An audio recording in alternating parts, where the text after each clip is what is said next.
The only thing we have to fear is beer itself. Beer. So many choices. Oh, we no function beer well without. Woohoo! Beer!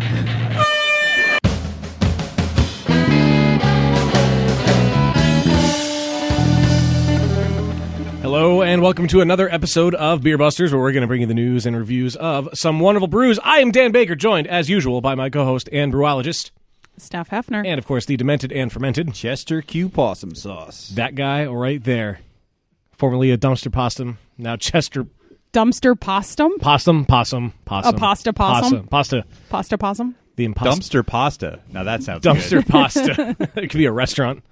Maybe we'll have some of that tonight. Dumpster pasta. Is that in the mix? Nope. Okay. Well, the reason it might not be in the mix for tonight, I mean, hopefully it's not, because there's going to be good stuff happening. We are in the basement. We are home, thankfully. Yay. We've got some curling on in the background, because that's how we roll. Yep. We got some patrons here. Hi, patrons. Yeah. And it's that time. It is that time. It is that time. Woo! It is, as of recording, it is February. The most wonderful time I think of the this year. will also be released in February, so by the time you're hearing it, hopefully it is still February. Yeah, we're only on a 2-week lead right now. I think this is a week. No, this No, is 2 weeks, because because Tonewood came out today as of recordings. 2 weeks, 2-week lead time.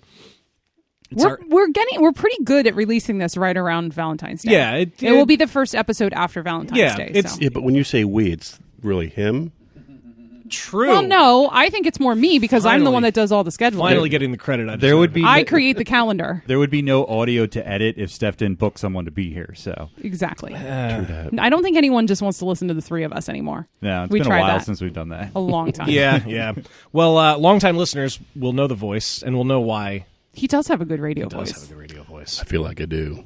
Well, for anyone who may not have heard his past appearances, I also feel like he tried a little harder when he said that. yeah. For anyone who may not have heard his past appearances, we have the man behind Craft Tastings LLC. We have with us Greg Orth. the man himself. Thank you so much for coming out, Greg. Absolutely. I'm glad to be back here again. And we just realized prior to going on air, this is the 5th year Yes. that I am here doing this crazy. kind of February, Holy crap. Valentine's-ish, chocolate-ish tasting thing. Chocolate-ish. Chocolate-ish. Well, it hasn't always been chocolate, I know, we though, diverted so- from chocolate.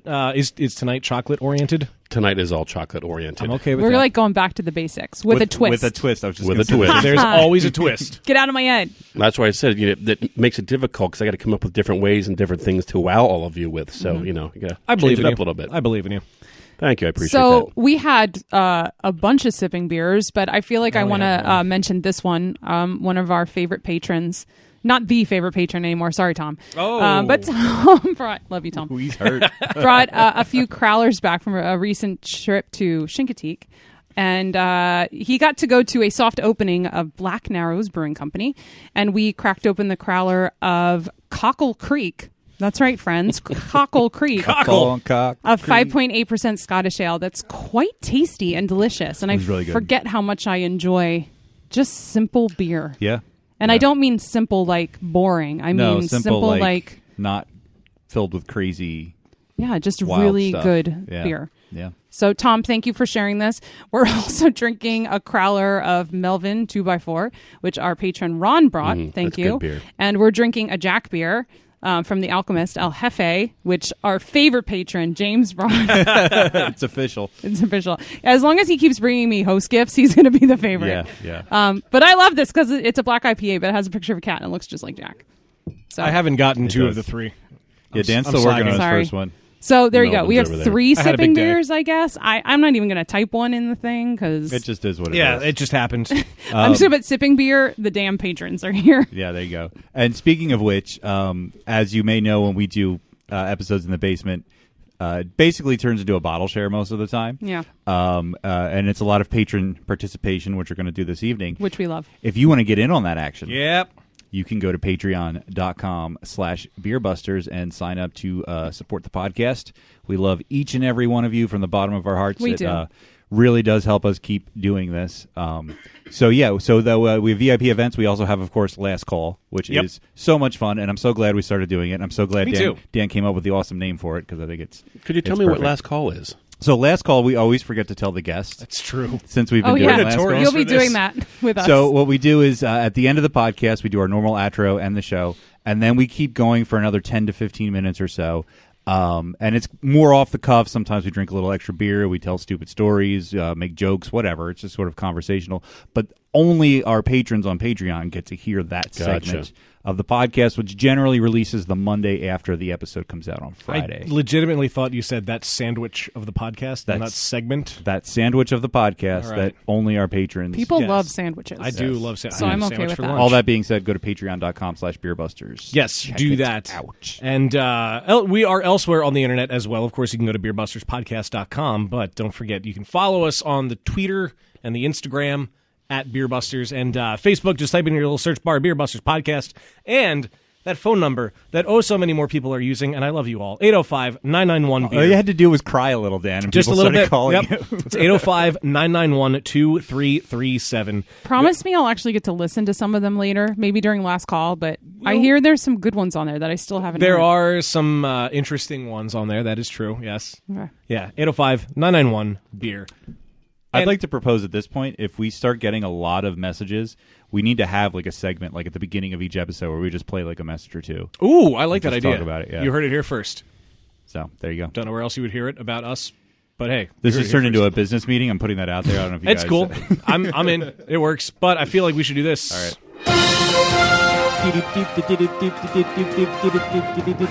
So marijuana. Marinara sauce? Yes. Our friends to the north are about to release an actual cannabis beer. Not, I'm sure some people have tried to do it before, but this will be like a large company releasing it. The article on Forbes starts out, perhaps it will be called Cannabeer, whatever it's called. According to Lauren Eads for drinkbusiness.com, Canada's Province Brands filed the provisional patent for the world's first beers brewed from the cannabis plant. Other companies have produced wine and beer laced with cannabis, but according to the Drink Business article, PB is the first company with a global reach to produce beers brewed entirely from the cannabis plant. The company bills its products as alcohol-free, yet highly intoxicating, and they claim the products are low in calories, low in sugar, and, very important in today's consumer climate, gluten-free. The patent filing is about 6 months old. So wait a minute. Hold the phone. Wait a fucking minute. This is an alcohol-free, Apparently. made entirely from cannabis. Yep. It's not beer. It's at that point, you're right, it's not. It's pot tea. It's near beer. near beer. Pot tea. It is. It's pot What tea. is in it that makes it beer? Well, that's apparently really nothing. Like, the article really doesn't go into much detail about what it will be brewed with, other than that it's not going to be laced with cannabis, it will be brewed with it. I don't really know. They don't go into specifics. So I'm very interested to see what happens when the product is actually released. Right. So cannabis is a plant. You steep it in hot water. Right. That's called Right. tea. Well, I imagine if they're brewing with it, they're probably You brew making tea, some you sort brew of coffee. mash. It's the same thing though. If you're not fermenting it, if you're just, a mash is basically It's grain wort. tea. Yeah, wort is basically grain tea. Tea doesn't have a bunch of sugars in it, though. No, but tea is just something steeped in hot water for a while, and then you drain it and drink that water. I mean, herbal teas aren't made with actual tea plants. But Well, they're and I still would agree if teas. it was just boiling water with the plant steeped in it, but I don't think that's what it is. I would assume they're doing a mash, creating some wort, well, because, boiling it, and because adding the of, cannabis during the wort. Forbes boil. magazine's failure in journalism, we will never know. Well, maybe they just didn't have This the was, information. I say, hashtag fail, Hashtag fail. that this story was chosen. Well, hey, get the fuck out of here. Believing that cannabis will be recreationally legal in every one of the 50 U.S. states sometime in the near future, the giant brand Constellation Brands, based in New York, wanted to be at the head of the class. So in October 2017, they got into cannabis with a 10% stake in Canadian Canopy Growth Corporation, which builds itself as a world-leading diversified cannabis company. So there's also a chance that should it ever become recreationally legal, here, Constellation is already on top of that, and they already want to give us a weed beer. I wanted to keep news kind of short because, These are always marathon episodes. these are marathon episodes, but two, I am just so damn excited to get to the meat and potatoes, what we have here. Are there any meat and potatoes? There's no meat nor potatoes. There might be bacon because there's been chocolate with bacon before. You're right, there has. That counts. Is there? We have, but we did that last time. Okay, fair enough. You say it like there's a problem with doing it again? There's not. There's not. I think we Okay. did bacon more than once. Well, we did like a whole baconish theme last time, and the Yeah. time before we had done some things that had bacon in it. Bacon deserves to be done every day. bacon does deserve to be done every day. Bacon is life. Bacon is life. Do you know what goes good with bacon? Beer. Everything. More bacon. Yep. More bacon. That works too. Jeez. So before we get into all of that, though, what's been going on since we talked to you last in the world of craft tastings? So nothing. No. Life I've is literally been sitting at home waiting for you to call me and say, "Come back on the podcast." No, life is just relatively normal. Continue to do some events, both from a corporate perspective, and I do some stuff at bars and restaurants type thing. But I also do a decent amount of private in-home tastings, where you might have somebody that says, "Hey, I've got 4 couples or 6 or 7 or 8 friends coming over," and I do a kind of a small, intimate, private tasting. Those are a lot of fun because you get a little bit more interaction with people than in some of the bigger events. But still continue to do what I do. While beer and chocolate is my specialty and what I have kind of built a business on, I continue to explore outside of the chocolate world. And I think last time when we were here, or last year, we did there was some popcorn, there was some bacon. There was a couple other things that we had in there. Is that when we did the grilled One cheese? year we that did was grilled cheese. 2 years That was ago. 2 years ago. That was grilled my cheese favorite. was really good. That was my 2 years ago, we Yeah. had grilled cheese. We had a waffle from Yes. Waffletopia. yeah. I still have some of their waffles in my freezer. From Waffletopia. Did you that get was the 2 Eagles years ago. ones? They were 41% off. I did not. They did the mint chocolate chip ones for the Eagles, and they were 41% off the day after the Super Bowl. Damn it. You guys missed out. So I'm exploring other stuff, and I continue to explore on the popcorn side too, making some custom blended flavors from a popcorn perspective.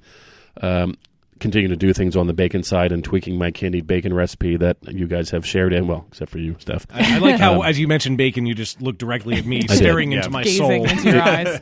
It was very sincere. Doing things with brittle and some of that other stuff too. So just continuing to look at other things to kind of just bring into the mix and use more to supplement the beer and chocolate that I do, just to kind of add a little bit of difference and complexity to some of the tasting. So so nothing too exciting, but just continue to do what I do and love it to this day. It's a lot of fun to take this kind of concept to people that really aren't familiar with it. Yeah, right? yeah. Especially beer and chocolate. And I've said from day one, people give me that kind of wrinkly eye, like, beer and chocolate? And I'm like, once you experience it, you understand. I remember the first time, eye-opening. Dan, when you did it, was just like, I get it now. Mad I Elf get it. and Hershey's. I tell That's all you everyone need. about that to this day. Because once you do it once, then you're like, okay, I get it. Yeah, But for until you sure. do it, you're just kind of like a little skeptical. But Yeah. that's the fun part about it. So I love that you are now doing these private in-home events, as it were. Mm-hmm. How does that work? How can people do that and get in contact with you to set that up? It's super simple. Either in that little search bar, as Dan mentioned on that Facebook page thingy, just look up Craft Tastings and it'll take you to the page, or just go to crafttastings.com and all the contact info is there.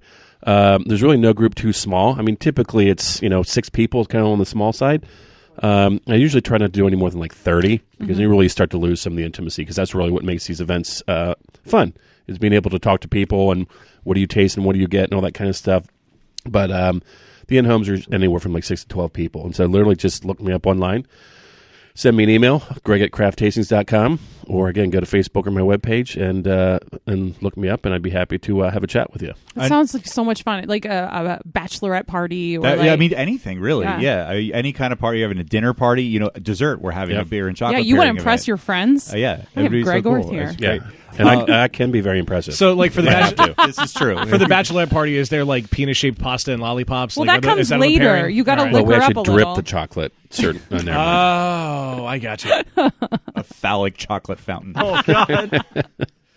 So how far geographically do you travel to do these sorts of events? I mean, most of our listeners are kind of in our area, but we do have some people a little more far flung. I will go as far as people pay me. Okay, fair enough. I mean, I had an old business colleague that paid me to come up to Connecticut to do a private event in his house for some of his friends. So if you've got the wherewithal to be able to cover my costs to get up there and whatnot, sure. But a couple hours, yeah, really. yeah, that's fair. I'm easy. Yeah. Well, I like that. I mean, as long as your expenses are covered, it's definitely worth it. Yep. Yeah, that's cool. I will spread my love everywhere. So I love following your Facebook page to see, because I know you do all sorts of different events, and I saw that This past November, you attended a beer seminar on pairing craft beer with chocolate. Wait, did you lead this seminar at Taste at the Lancaster Festival Food, Wine, and Spirits? Yeah, so it was an interesting story. It's called the Taste of Lancaster. Yeah, and it was held at the Marriott Convention Center downtown. It's just a big. It's in the big ballroom, and it's just a big festival of food, wine, beer, mead, just a big convention type thing, and you pay a fee and you go in and you eat and drink stuff. So a friend of mine, Mark, who owns the Lancaster Homebrew, we know Mark. You know Mark Harbour. Mark Harbour. Yep. He sent me a text. He's like, "Hey, the guy that runs that event, somebody backed out on a little kind of a little off seminar that they were holding." And he's like, I gave him your name in case you happen to be available. This was literally like 2 days later that they needed somebody to fill in. Wow. Well, once you know it, I was actually available and checked with the wife. She's like, yeah, it works. And so I went and kind of did this makeshift mini beer and chocolate seminar, kind of talking about what I do to people that already paid to be part of this little seminar. They didn't know they were getting me, but they were pleasantly surprised, of course. I was a lot better than whoever was supposed to be doing it. So, no, and so then I ended up doing it twice that day, or did I do it 2 days in a row? Whatever it was. So it was kind of fun, just, again, spreading my craft tastings love to others.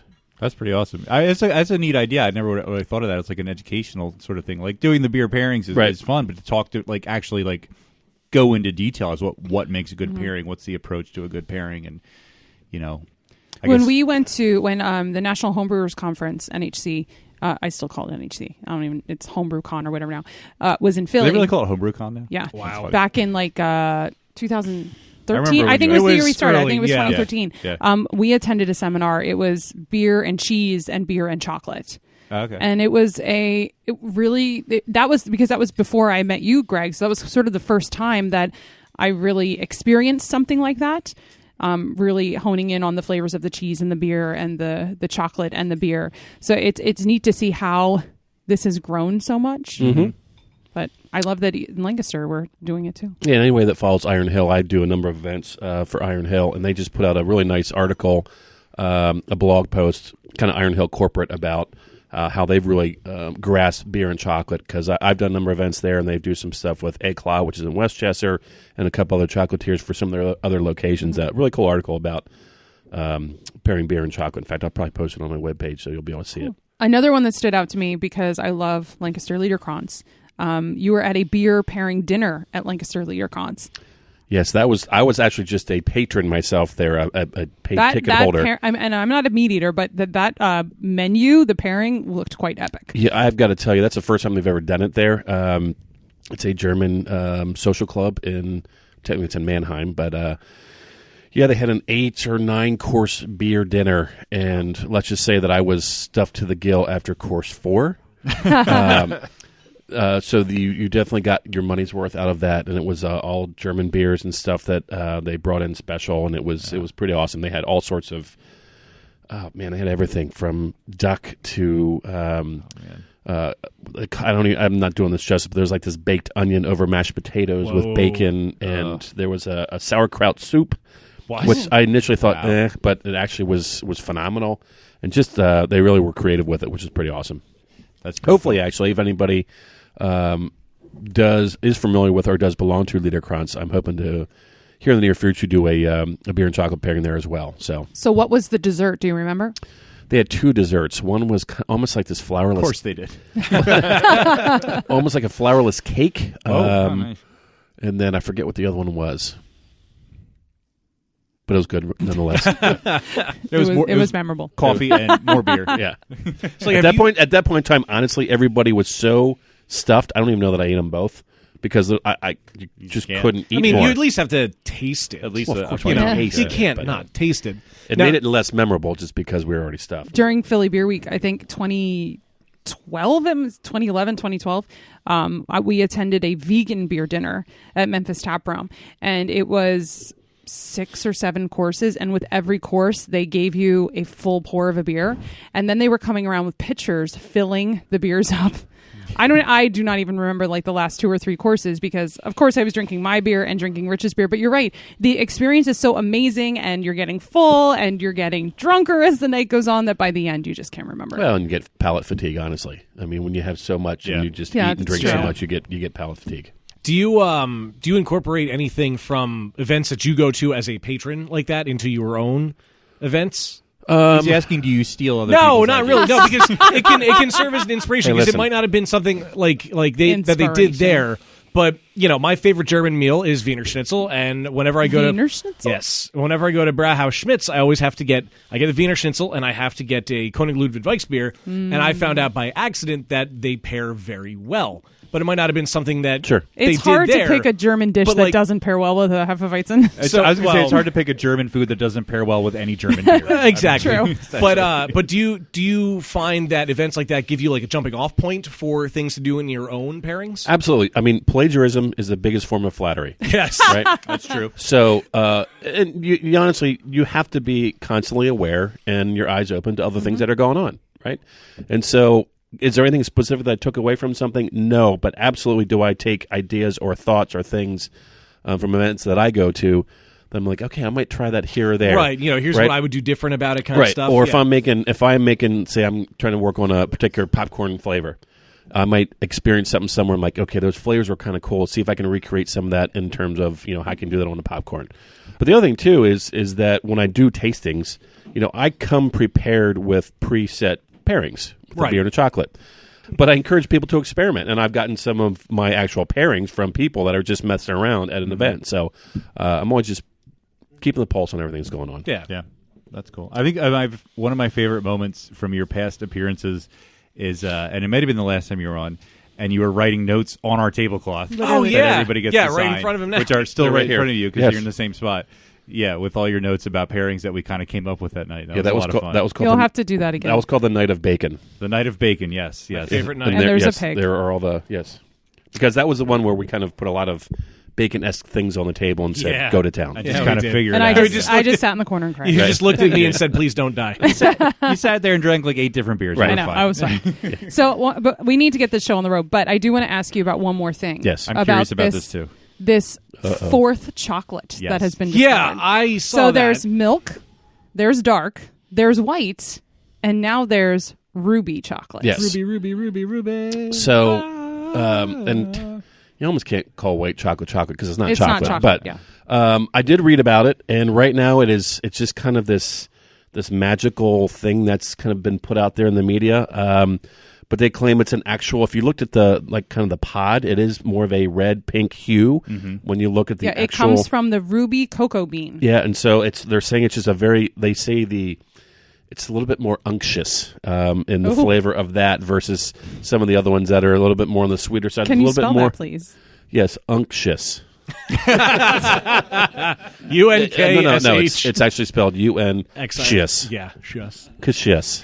IOUS, right? Yeah. UNX. Oh no, IOUS. UNCTUOUS. Yes. Unct.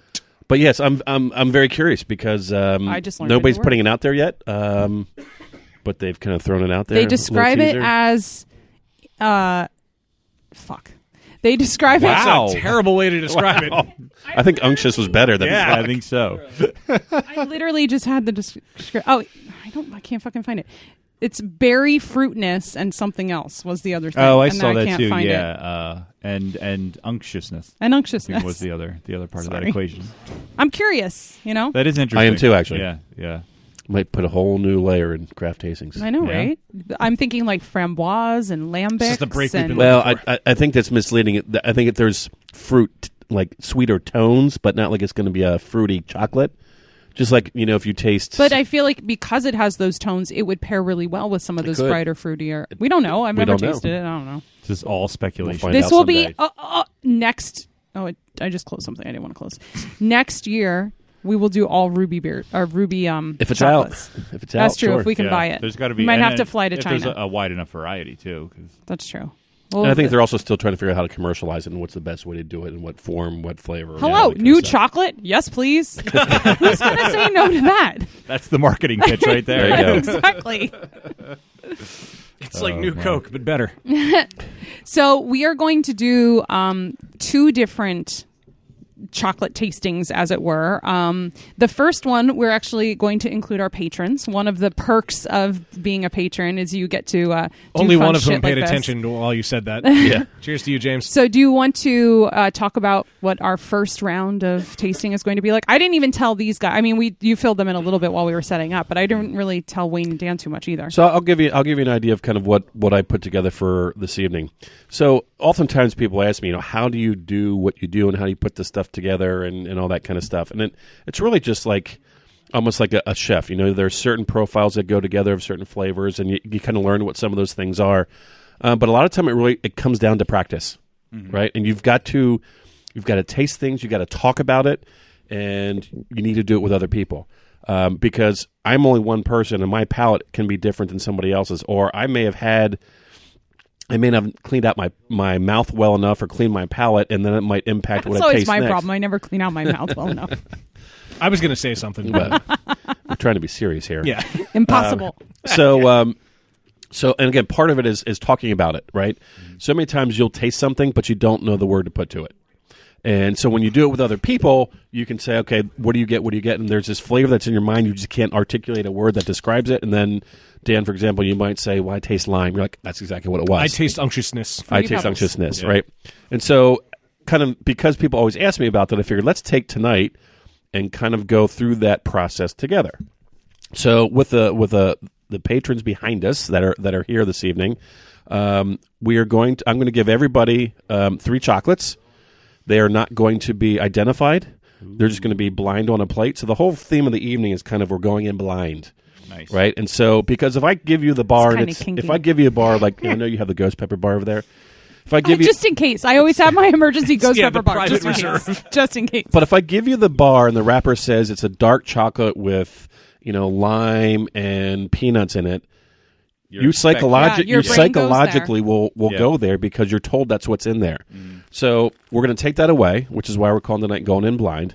And we're just going to take these 3 chocolates and talk about them and see what people taste, see what people get, kind of take a couple notes, see what people think the flavors are, and then see how accurate folks are, and then we'll reveal what they are and have a little fun. By the way, I think he just named this episode Going in blind. Going In Blind. Going Going in in blind. blind. Right Z there. goggles do nothing. Yeah, He already wrote it down. Oh my God. You're on top See of that? it. So I think that'll be fun. We'll include those guys in the back with the chocolate piece, and then we'll kick them out. And then the part 2 for you guys here is we're going to have 4 pairings.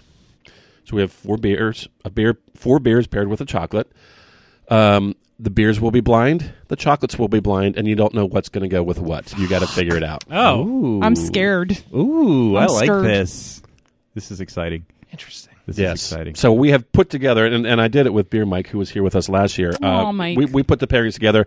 I do want to quick say shout out to Happy Birthday, Lily. It's her birthday today. Lily is awesome. I met her at the Katy Perry concert in Philly. She is an amazing little girl. Mike and well, Lily she's not were there. little anymore, but it's her 11th birthday, so happy birthday, Lily. Happy Jeez. birthday, Aw, Lily. shout out. That is birthday. why Mike isn't here. Did you hear that, Lily? I hope she's not listening to this. You must be 21 to listen to this podcast. Of course, she was wearing Mike's. What brewery was it, Rich? Because I was like, oh, look, there's a young girl wearing a brewery sweat. Oh, I think it was the brewery. Probably. And I'm like, oh, it's Mike Reeser's daughter. That makes perfect sense. But anyway, so we put together 4 pairings. But again, beers and chocolates will be blind, and you don't know what goes with what. I'm not going to tell you what goes with what. don't You're know going to have what to figure is it out. what. And What that will be is what? that will be You part just 2. tried. They don't know what is what. Dan's like he's brain What is the processing fuck? over there. Look Pretty what we much. did there. Yeah. Look what we did there. I know, right? Yeah, air high five. All right, so let's get set up for the Round first one. Round 1 of the chocolate ding, tasting. Do it. Swish, swish, bish. And now, through the magic of editing, we all have chocolate in front of us. And pretzels. Greg, how shall we proceed? All right, so basically what I put in front of everybody, there are 3 chocolates, and we're gonna go left to right, Or Dark Delight. or however you want to do it. Doesn't matter. So the darker of the chocolate should be on your far left, and basically all we're going to do is just taste the chocolate and kind of see if you can articulate what you taste into words, And then what we'll do is kind of after everybody's had a couple chances to taste it, we'll kind of reveal what the actual chocolates are. And as I said while we were off air, is all the chocolates tonight are actually the same brand, just from a matter of consistency, as well as we were able to. They're unmarked, so you kind of can't tell anyway, because there are some chocolates that are marked that you know what they are. So for those that haven't done it, just literally take a small piece of chocolate. It doesn't take much at all. And bite a piece off and then kind of crunch it, but then let it melt in your mouth and really let it kind of coat in your mouth to get a full flavor of what it is. Because, again, there's certain parts of your tongue that picks up certain flavors. So we want to make sure that we kind of coat the entire side of our mouth, or the entire inside of our mouth, to really get a feel for the flavors of the chocolate. So why don't everybody just kind of start with the first one and see what you get. I taste chocolate. You know, and part of this as well, when anytime you taste something, we also taste with our eyes. So take a look at it. See what it looks like. Does that give you any indication? Smell it. You can get a lot of things out of your smell. And actually, flavor comes from our nose. Flavor does not come from our mouth. So it's called this retronasal that creates the actual flavor. Tongue gives us taste. Through our nose gives us actual flavor. Mm-hmm. So smelling things is very important. Smell it and then taste it and eat it and see what you get. I almost get a little bit of like subtle cherry. It's kind of nutty to me. It is nutty. I didn't get cherry until you said it. That's that power of suggestion. You're welcome. It reminds me of one of those. What was the chocolate that had? It probably still exists. What is the chocolate that has like the crispy things in it?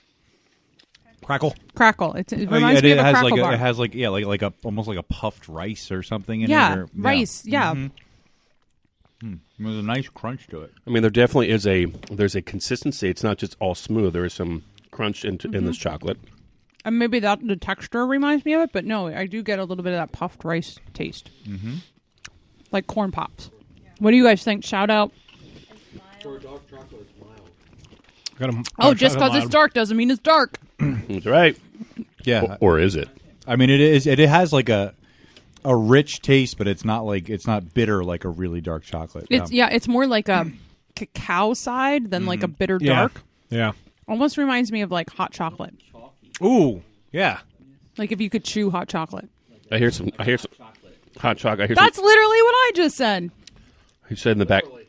Woolly. He said chalkiness. Okay, and I can Almost see like- that with some consistency in there. Almost like a malted milk ball, like those crunches in there, which gives it sort of that milky hot chocolate kind of thing going. It's really good. And again, so what we're doing right now is literally what I do when I do some of these pairings with Mike, and then with my brother as well, Tim, who's one of my other chief flavor officers. It tastes like a Kit Kat. Seriously, sorry, didn't mean to interrupt you. Wow, I was on a roll there, but whatever. I get a lot of creaminess out of it. Go ahead, continue the sentence I just interrupted. No, keep talking. He took his headphones off. He's like, I'm done. No, because you know what? When you taste something, you're like, this tastes like something. No, It's like it tastes like a Kit Kat. I don't think it tastes like it. I don't get that out of it. That's good. I don't care that you got that. Well, I'm just... You didn't little think bit. that pumpkin tasted like Fruity Pebbles, so whatever.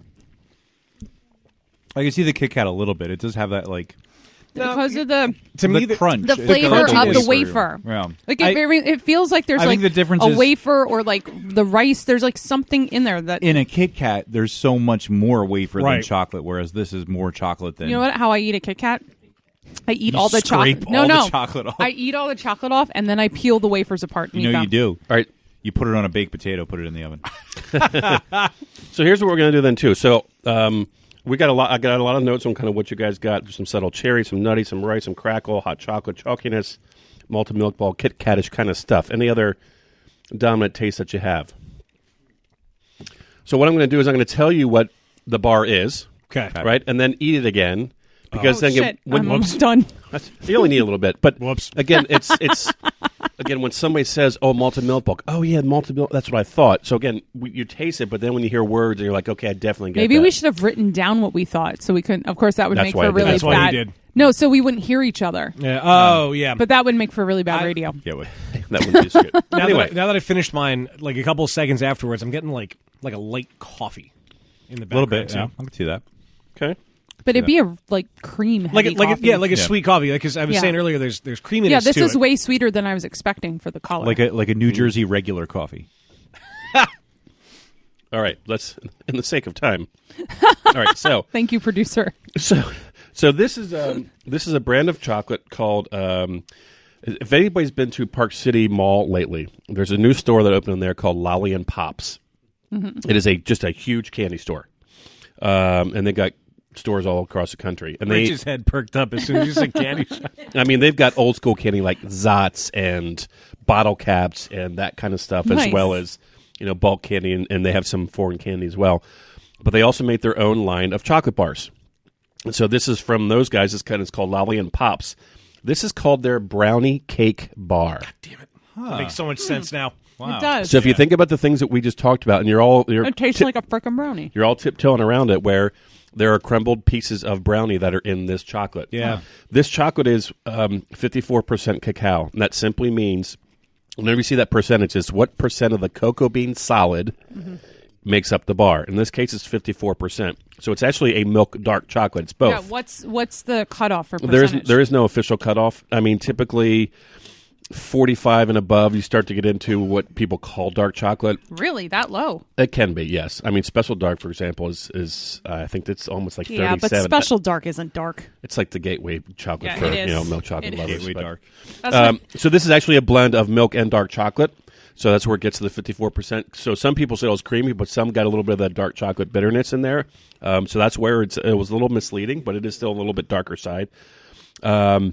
It has crumbled brownie bits that are part of that. That's where it gives you the crunch. That's kind of what gives you that the nutty, the hot chocolate, the chalkiness, and then again, taste it again, and you're like, oh yeah, that's a freaking brownie. All right, that was kind of fun. All I right, guess it was. That was very good too. I really Cleanse like the that. palate. Pretzel time. so clean your palate, and we'll move on to the second chocolate. Now this one smells. Sorry, I just totally didn't do what you just said. It smells a little toffee and caramely. I haven't tasted it yet, but I get a little of that in the smell. Yeah, kind of. Ooh, I really like that. I see your toffee. And I raise you. Or is it like butterscotch? It is like a butterscotch caramel, like that sort of area. There's an extra sweetness in there. It's milkier. It's definitely. I mean, it looks lighter. It's definitely milkier. Say caramely. Caramely. Yeah. He said it tastes like pretzel. That might just be sucked from your dentures. It did have a taste, like a crunchy taste, like the other one did. There's something in there though. There is. I keep wanting to say like toffee nougat Heath bar almost. Yeah, but there's something dark in there. You see Calling that? it. There's a darkness There's inside. bits. There's little bits in it. I'm on to you. What's in a Heath bar? Like, what's the filling? Toffee. Is it toffee? I'm getting a lot of that. I could be Maybe it completely is toffee. Could be completely wrong. I really like this. I think I Our like this more patrons than are the not first good one. with words. I hate to say it again, but I kind of get like cherry. Oh, thank God! You're not the only one, Dan. I'm not alone. You're not the only one. I don't know, like it's like toffee or caramel, but You guys are doing pretty good. Tastes like a caramel, It was a test, FC. I know, right? that they used to have with the had the caramel inside it with the chocolate. This doesn't have the gooey caramel, but that's what it tastes like. Like a little like chocolate turtle thing. What's it called? Caramello. Yes. Caramel. Yeah, I could see that. Well, All right. All right, here we go. I so think that's again, all the words I got. what do this, we got? Again, this is all from the same brand. So this is again from Lolly and Pops. This definitely a milk chocolate. It's 33%. So when people said it's creamier and milkier, absolutely. This is again the lower the percentage, the less of the cocoa bean solid that's in the bar, which means you have to add more sugar and milk and other ingredients, which makes up for the fact that it's not bitter because you're adding all that sweet stuff in there. This is their hazelnut and biscotti chocolate. Nice. Yes. So, and basically, there's an additional sweetness because basically what they used was a hazelnut praline. Right? So, if anybody, a praline is basically it's like a caramel cluster, and it's usually with pecans. I think traditional pralines anyway, but this was like a hazelnut praline, so that's where the additional sweetness comes from. And then they have, your typical Italian biscotti cookie kind of thing. So that's where some of the crunch comes in there. You get some of those other notes, some of that carameliness. But when you look at all the things that you guys said, you tipped around these things, and this is really what this bar is made up of. So if you try it again, you're like, oh yeah, there it is. It's kind of like the difference between analyzing a craft beer and just drinking a fucking craft beer. Yep. You're exactly right. All right, drop another pretzel. Clear the palate. third chocolate that we have, again, working left to right. This one actually has a little bit of a white coloring to it. It's actually okay. I forget the term that they use where chocolate kind of gets this little white film on the outside, but don't worry, it's all good. You're not going to die. Yeah, you're fine. Again, look at it, Getting smell mint, it, peppermint, smell it, and the taste it. smell. Sugar bloom. Oh, That's what they call it. that's a strong flavor. Kind of get like peanut butter. Like a little bit. Oh, yeah. I'm salty getting, you caramel. know what I'm getting? Peculiarly perfect peanut butter peppermint. Wow. Say that again. That's the hardest word. Peculiarly. There's a lot of saltiness in it. It's very salty. I'm getting like a sharp, minty something. It's floral. It's almost tea-like. I don't know. I don't get any mint at all. Floral, a little berry maybe. It's some sort of herb or tea or floralness. There's a subtle hint of like, Lemon. it's like spice, but it's like the kind of spice that goes in your nose. You said curry, right? Some kind of spice. Am I eating the same chocolate as you guys? It's just like this subtle tingle that goes up your nose. It is. It's sort of that like sinusy tingle, like almost like a horseradish Yeah. sort of thing. Like very, very But light. more- Did you give no. me a different chocolate? No, I'm not getting any of that. It's your genes, Dan. Same way. Did you say you're getting cherry? I thought about Ooh. saying it That was again. well played. But Ooh. now I'm getting like Now I'm getting caramel cherry. in the back. A little bit in the end. Or toffee. That flavor. I again. really think salted caramel was the closest thing I can get to. It's like salted caramel curry with curry. I'm getting the salty. I get no curry. There's a lot of saltiness. It is salty. But And it works. I get more of the salt the more I eat of it. I don't want to say salted caramel because there is something herbal and spicy and floral in there. I got a slight tingle in my throat with that last bite. Was that a tingle or a tinkle? Both. Little Okay. tinkle. A sea salt urine. Yes. That's what it is. Anyone else in the peanut gallery? Adjectives? Tastes like lavender. Yeah, it's Interesting. something herbal. Rich Oh, is Rich not- does not Rich like is not this a at fan. all. Rich I like does this one. not like this. I like it a lot. It's different. All right, I think. Yeah, I think it's like Yeah. a sea salt and Tell something. me. I need to know. So this is another. This is 33%. So another milk chocolate product, and this is a toffee and sea salt bar. Toffee and sea salt. Okay. There's no like. Nope. Seriously. But that's the beauty of, again, when you put certain things together, you can Yeah. get certain flavors out of That's it. crazy. Because I knew definitely I wasn't like- crazy. I definitely get like a minty sharpness. yeah, there of was some some kind. sort of Yeah. herbalness. I That's got really none of interesting. that at all. None of the mint. I got none no of the mint. I got no herbal. mint, but I get the herbal lavenderish kind of feel that some people Yeah. got. No, There's I didn't at all. There's a hint of that. Now, what I think what throws you off a little bit is the toffee is sweet, so that kind of throws you off a hair, and then you have the sweetness of the actual chocolate itself. But yeah, it's straight up toffee and sea salt. That's There, interesting. around the holidays, Trader Joe's released a pack of chocolate. They were all tea and coffee infused. Did you get your hands on those? I did not. They were pretty freaking amazing. Really? They were delicious. And I always said I hated white chocolate, but the bars in the box that were my favorite were the ones that were white chocolate infused with tea. They were amazing. There was can one, believe Rooibos, my least favorite tea. The white chocolate Rooibos bar was my favorite bar in the box. So if they have it again next year, you need to pick up a box because they were quite fun to experiment with and taste. So that gives you an example that when we go through the process, we literally will just go through certain chocolates and try to identify what are some of the flavors that we get out of them. But in that case, there's no herb, there's no floral, but you get that out of the resulting taste. So crazy. But the actual ingredients don't have it, but when you put those things together, and so we make notes of that so that we can say, okay, there is a subtle hint of, say, lavender, if we both agree that lavender's in there. So that'll really help us then if we go to pair a particular beer. We know the qualities around the beers that we're looking at, and then we can start to put some things together. So he was working right now. He Yeah. was using us as his panel. Well, Damn Skippy. so what kind of beer do you think you would pair with the toffee and sea salt one? So the one nice thing about salt cuts a lot of things out. Yeah. Salt can cut hop bitterness. Salt can cut alcohol. So you're going to have to go with a lighter beer to begin with. So it might be some sort of lighter saison, most likely that naturally has saisons naturally have some of that herbal or citrus flavors that go with it, and so it would just depend on which saison we would look at. Potentially a spicy IPA on the lighter side, not too bitter. But again, it would just kind of depend on which beers we have in front of I us. bet and what we pair that with. Hill Farmstead The Pale Melvin. Ale would go well. Oh, the Melvin. Amaria. The that one. Yeah, Yeah. Amarillo. Yeah. That's so Spanish of you. That's wet. I think that would pair nicely because it's hoppy, but it's quite delicate. It's also yellow. Anyway, so that just gives you an example of kind of how we go through, at least from a chocolate perspective. That was fun. And so, I have to say though, the last one bummed me out when I found out what it was. Because in my mind, I was making You're like, this all big, these crazy exotic like, things? I Yeah. was so excited, and then he's like, "It's toffee and sea salt." It's like, what? but did it taste good? It tasted That's all that amazing. matters. All That's really all that good. matters, and that's why we had to take some of the psychological part out of it and really just understand like what's in these things. So Yeah, I think the second was my favorite, the hazelnut and biscotti. That was really I like good. them all. They were all very good. Lolly and Pops. Lolly Shout and out. Pops. Very good. yes, Sea salt has a little bit more than just a salty flavor. Yeah, it was nice. I liked the salt. I like Yeah. salt with my chocolate. Straight up table salt. I'm the Right. girl that orders French fries with her frosty. yeah, definitely. That There's nothing wrong with that at all. sea salt definitely makes a difference compared to regular salt. So, all right, so let's take a quick break, and I will get set up for round 2. Nice. Yes. Round 2 fight. Round 2, fight.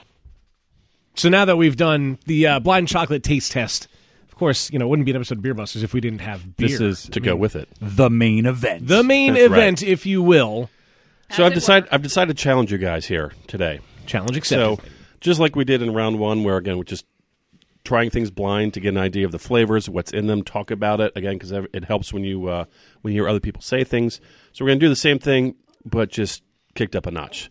So we're going to have there's 4 chocolates in this one, and these are different than the ones we had the first time around. So I will tell you that none of these. But are it's the same brand, I can So I'm tell. going to say, yeah, it it's looks the same brand. It looks the same, yeah. It's the same brand. Cool. That but means n- there literally could be anything in these chocolates. But none of them are the same that we had that first round. Okay. So in front of you are 4 chocolates, and then there are also 4 beers. The beers are also blind. You don't know what they are. All you can do is see what color they are. 3 and of them then- are from a bottle and 1 is from a can. So you Dark think lemons from a can. I could have made that from my mouth. I could. Or he could have opened a can just for the sound and then had like a Ah. bottle ready. I saw him pouring from the can. You think so? It was actually just Diet It Coke. was a mind trick. Leave it to Diet Coke. Steph to make everything a competition. Right. All right. So you've got 4 chocolates and 4 beers, all blind, and they are not in any particular order. But we put together 4 pairs of this stuff here. You don't know what goes with what. Oh, that's right. You said that. Now Oh, again, wait. And I forgot. I forgot we don't know what is what. that's why I just said I'm challenging you guys. Do we need to Damn it. rewind that or anyway? Just like the I gate, we have to draw the forgot. line between the 2 things Yes. to figure out what Damn matches. it. Yes. It's like, matching. Right? And so, again, this is what Mike and I put together. Oh, shit. And as we've talked about many times, taste is subjective, right? And so multiple things could go with other things, and that's okay.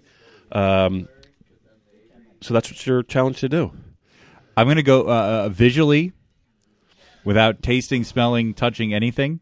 The Yeah, white, don't touch it. The white chocolate with the colorful flakes in it, flunks, Funfetti. the funfetti, and the dark beer just look really nice together. But I would never put the one below the other one. I would be giving it away. That's true. Maybe. Or did I? Or did you? Or did Reverse I? psychology.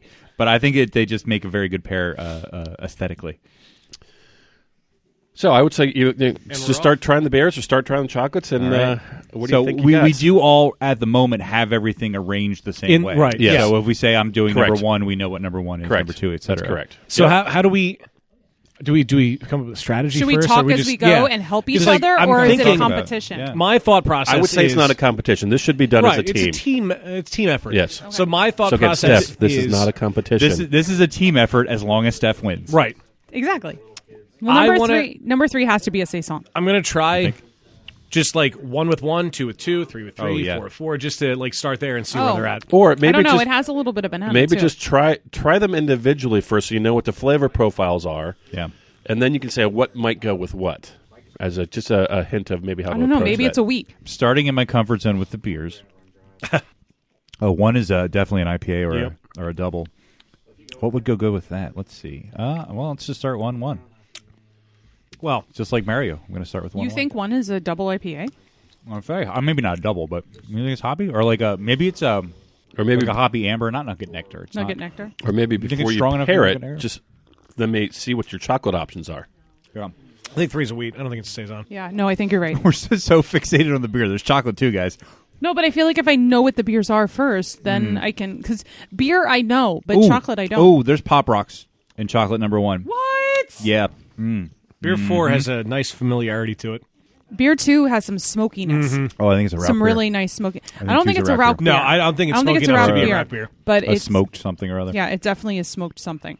Are these beers that are like very well known, or are these obscure beers like the chocolates are obscure?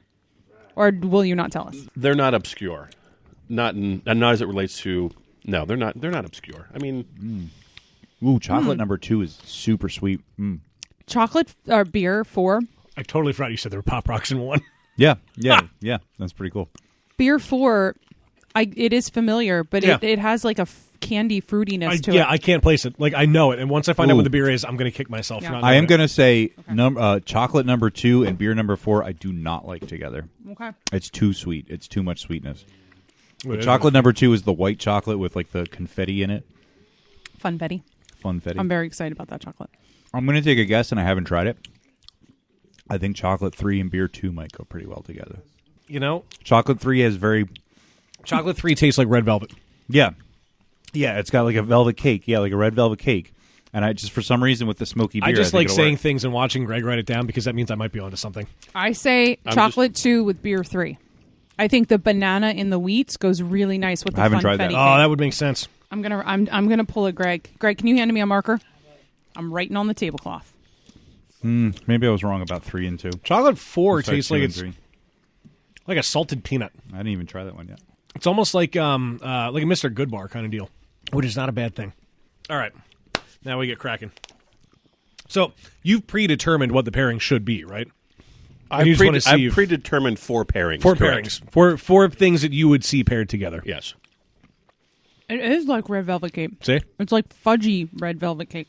All right, so now I got to think of what would go well with an IPA. Oh no, the red velvet in the IPA is not terrible. It's still just bugging me what number 4 is, what beer 4 is. Oh, this is very nutty. Almonds. Yeah, the 4th chocolate's really good. Which chocolate do you think is the most flavorful? Because I fear like the strongest chocolate. Like I'm thinking 4 with the smoky one. I just tried that. Because it's gonna have to be a chocolate, and I feel like And you know what? the lingering flavor of the almonds I So- think works with the smoked flavor of beer too. Doing chocolate number 4, which is super nutty, with beer number 2, which is the smoky, maybe a rock beer, maybe not. Pairing them It together. might be a rock beer actually. Pairing them together, the aftertaste got spicy, Yes, I got some spice like too. peppery spicy. Yeah, A little bit. Which I don't. is Is that in the chocolate? Which is 1 + 1 is 3. Just happened. Okay, so we're doing You just had a mouthgasm. I did. almond with Rauk. So chocolate 4 with beer 2. Yeah, the almondy chocolate with the rock beer. Guys, I'm think really it's enjoying good. that we're doing this together. Yeah. But again, that's the way it needs to be because you use each other. Because Well, people we're get pretty good at that. Everybody's got different perspectives, right? But when you put it all together, that's really what makes a difference. And All right. I couldn't do this by myself. That's why I have other people that do this with me.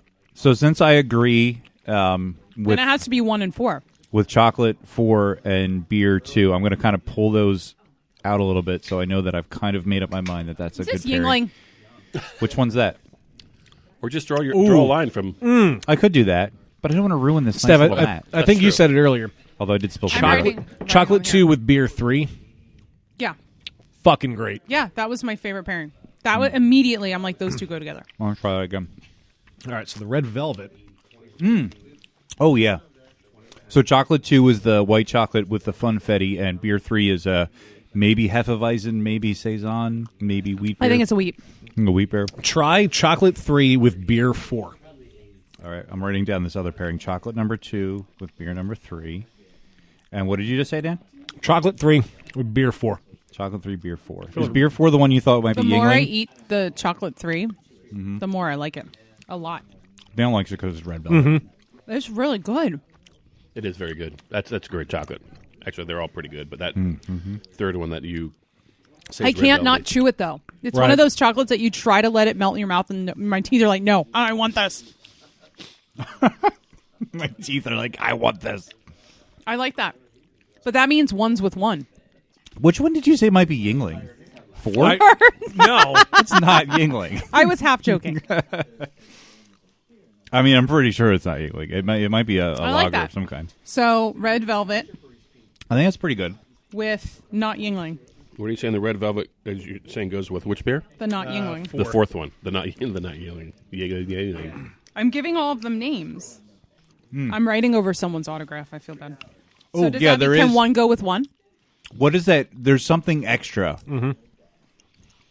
when you do the number 3 chocolate with the number 4 beer, and I can't quite put my finger on what it is. One with one kind of works, Pop Rocks with but it takes a lot of the hoppiness With out of the hoppy beer. amber. Yeah, it really takes a lot of the hoppiness out of it. I'm very confident in our decisions, and I'm super impressed that we did this super fast. Or maybe we did it too fast and carelessly. Oh, I think I got the ratio right. Yeah, chocolate 3, beer 4. Yep. So what do we say? All right, I think we're done. Chocolate 2 with beer 3, right? we That's have- when we. Chocolate 2, beer 3. Hold on. Chocolate 4, beer 2. Chocolate 3, beer 4. And chocolate 1, beer 1. Final answer. Hold on. Before we say it's our final answer, does 1 and 1 actually work, or does this throw everything No, off? I think it does. I haven't actually tried it yet. Have we tried one with any of the other ones, or are we just like? You're right. Is more- that, Let me. Which ones are you like, without a doubt, you think are the right pairings? I think Oh my chocolate, God, 2 and 3. Chocolate 2 and beer 3, Yeah. without doubt. And I think chocolate 4 and beer 2 Yeah, I think so too. are definitely solid. Yeah, chocolate 1 does not work with beer 2. Just throwing that out there. I think I did try that early in the beginning. Yeah. It wasn't Wasn't so good. I'm not sure about 1 and 1 though. Wait a minute. If 1 plus 1 equals 3, does that mean beer 1 and chocolate 1 equals beer 3? Just turned into the beer Vinci code. 1 plus 1 plus 2 plus 1. Wait, what did I just try? Oh my God. 2 plus 2 is 5. No, hold on. I gotta. Oh, sorry, Dan wouldn't get that because he hates Radiohead. I feel really good about all of our pairings, but 1 and So- 1 just isn't blowing I feel like me we away. can't be right because he's not talking. Chocolate 2, the white chocolate one, kind of works interesting with beer 1, All right, let me try that. I really liked. and it almost I brings really out like it with the wheat though. Yeah, it almost brings out like a peanut butter flavor in the background. interesting. All right. Which one did you just say? Chocolate 2, beer 1. Gotcha. And just to remind listeners, chocolate 2 is the white chocolate. The white chocolate, yep. Funfetti. Beer 1 we think is a hoppy amberish. No, I like that, but I think I just really like that chocolate, and I would Yeah. probably Oh, drink any beer yeah. with it. It does give a kind of a peanut butter Yeah, I get that. sort of jam going on there. I get more. I get like caramel popcorn. Okay, yeah, I can see that. I'll make that an extension to my. Yeah, I'm doing a second list of possible other pairings. So funfetti with hoppy amber. I really liked our first decisions, though. Red velvet goes really Equals well with caramel popcorn. the wheat beer. I'm also getting low on some chocolates here. We got plenty more. So does that mean I can say, to the listeners that are out there, because obviously you can't see what's going on, but your esteemed leaders of Beer Busters podcast are doing a fantastic job working together and not making this a competition. Wait, are we getting our participation? Yes. Say it again. Yes. That's our Are we version getting- of it. Participation? Are we getting Participation. are we getting a participation? No, and Forward right I would now. expect this level of performance out of all of you after this being our 5th Yeah. time together after 5 years. Yeah, So, yeah, right. because you guys are actually doing a pretty fantastic job. Thanks. Okay, you need to tell us. I can't wait anymore. I'm going to throw this out there. I kind of like chocolate 4, beer 1. I was just about to try that. The not Yingling with which? Wait, No, other way around. Like the Mr. Goodbar I'm- kind of candy bar with. I'm done with beer 1. Oh. All right, let's do this. Let me Okay. let me tell you what the beers and the chocolates are. Let's do that. I'm not going to Yes, tell you what yeah. goes with that at this point in time. So, chocolate number 1 on your far left is, as you can kind of tell, it's a milk chocolate. It's got Pop Rocks in it. Right. It's pretty much, yeah. They call it their just popping candy, right? Is there any chili in beer in chocolate 4? Hold on, we're not We there didn't get yet. there yet. We're only on number 1. I know, but I just every time I taste it, I get a Goodness spice gracious. in the aftertaste. Okay. Milk chocolate, popping candy, Pop Rocks in that one.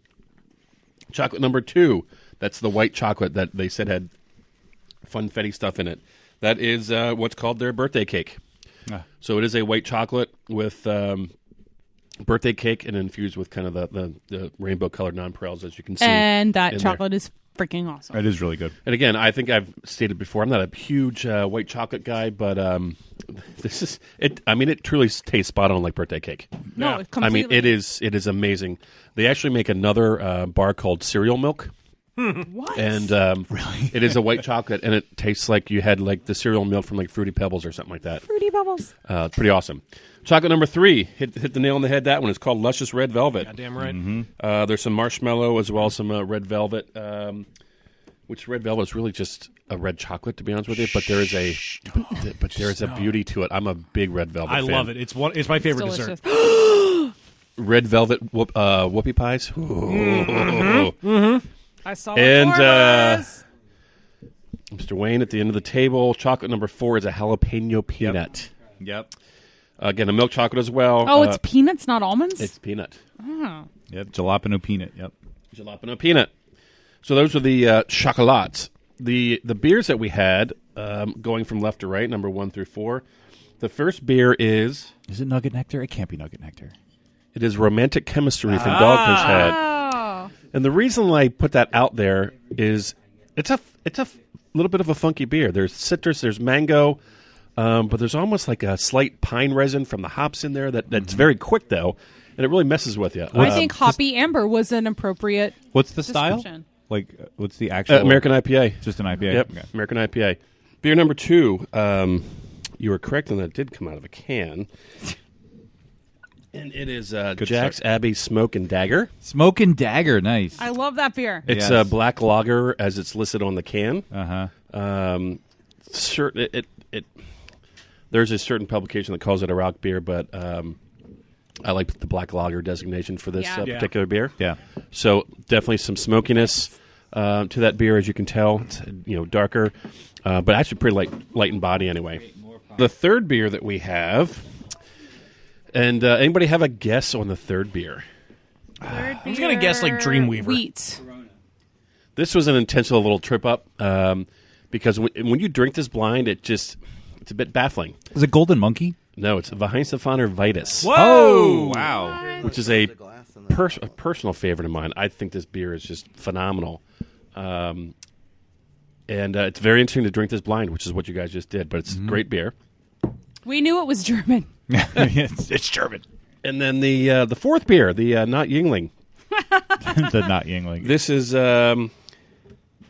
Dogfish Head Midas Touch.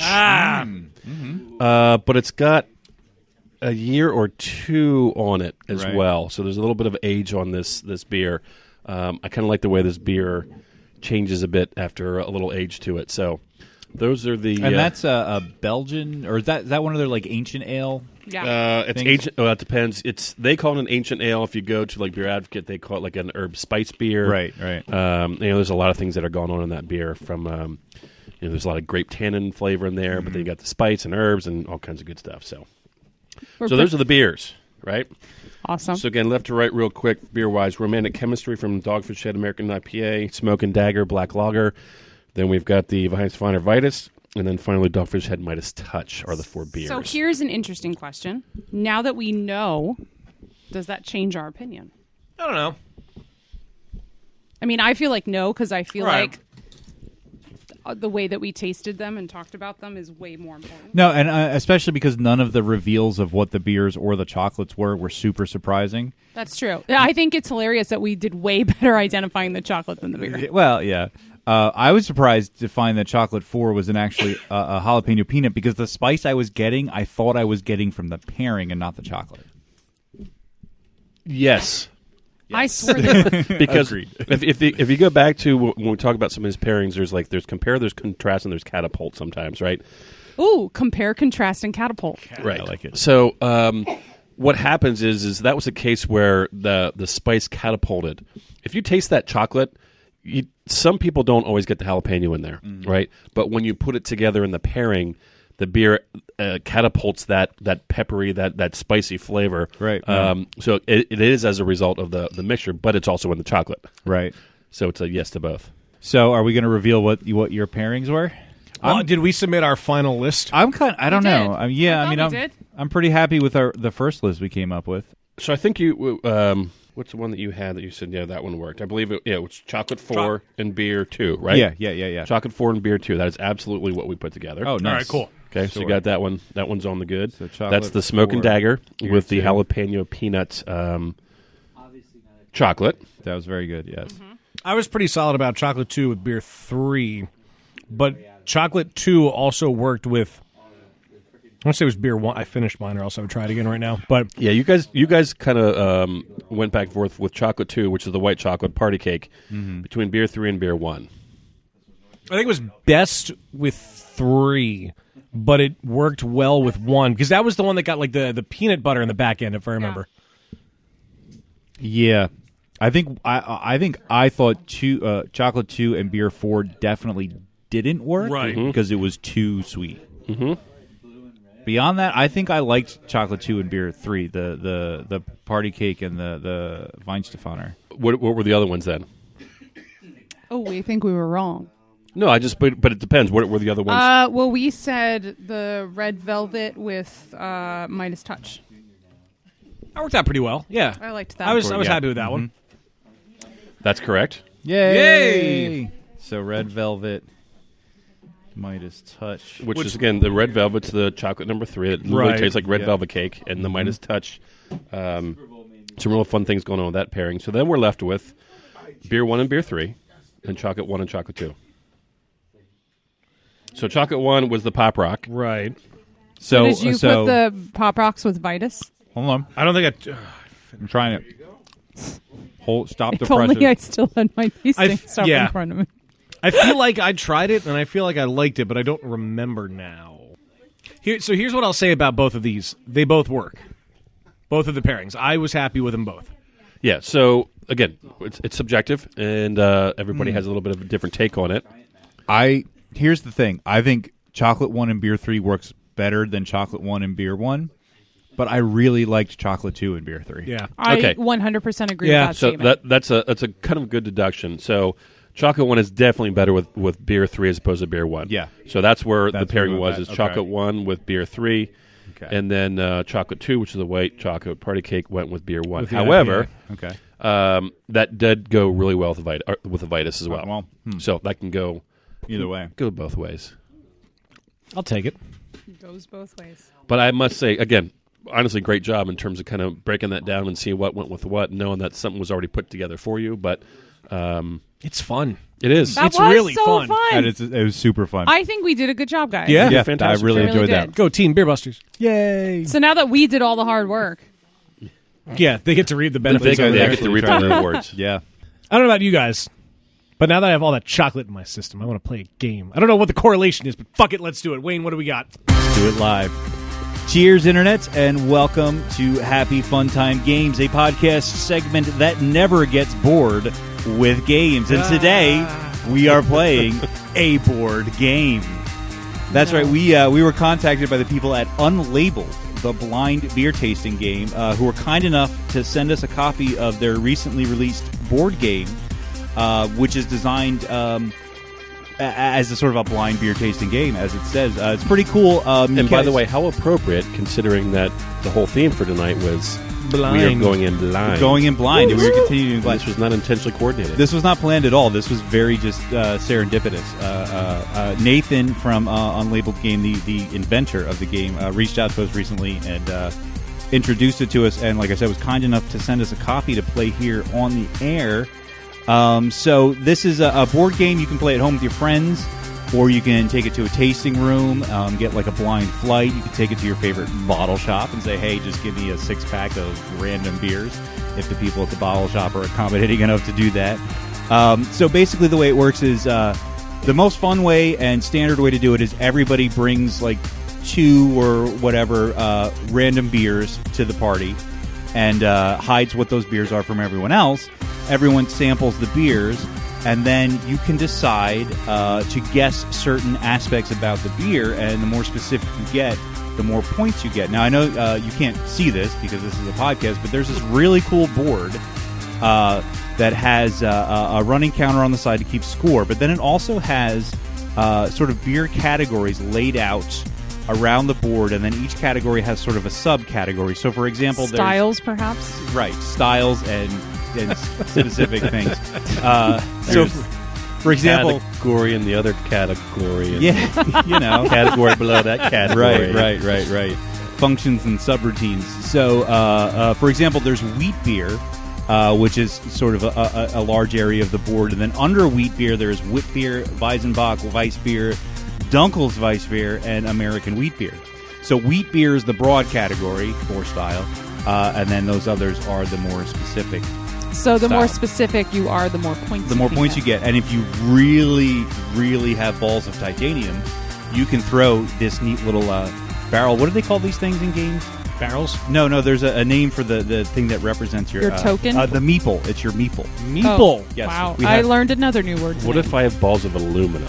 If you have balls of aluminum, I almost got one of those. then you go for 1 point. And if you go for 1 point, you can guess the fermentation, which can be either, obviously, ale or lager, or wild fermented, or barrel aged, which isn't technically fermentation, but for the purpose of I the like game, that though. I like that. it makes sense. You have 4 options.